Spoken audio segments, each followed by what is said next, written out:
നമസ്കാരം, welcome back. നമുക്കിന്ന് ദേവഹസ്തയുടെ continuation. ഇപ്പോൾ 6 നോക്കി, പാർവതി ദേവി വരെ നോക്കി.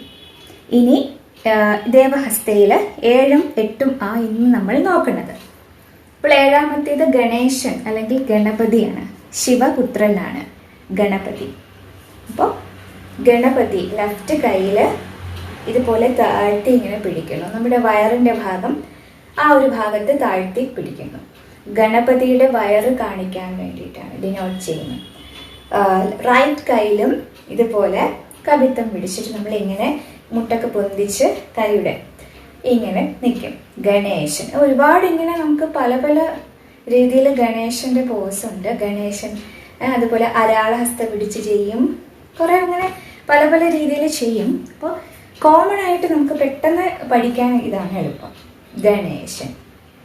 ഓക്കെ, വയറിന്റെ ഭാഗത്ത് പിടിക്കാം കവിത്തം. ഇനി അടുത്തത് 8ാമത്തേത് മുരുകൻ, കാർത്തികേയൻ എന്നും മറ്റൊരു പേരില്. നമ്മൾ ലെഫ്റ്റ് കയ്യില് ശിഖരം, റൈറ്റില് തൃശ്ശൂല്. നമ്മൾ ഇങ്ങനെ പിടിക്കാം. അതിങ്ങനെ നമ്മൾ ശ്രീരാം ഹസ്തമൊക്കെ പിടിച്ച പോലെ നമ്മളിങ്ങനെ താഴ്ത്തിയും പിടിക്കാം. ഒരു കാലിങ്ങനെ വെച്ച് അതുപോലെ ഇങ്ങനെയും പിടിക്കാം, ഈ രീതിയിൽ.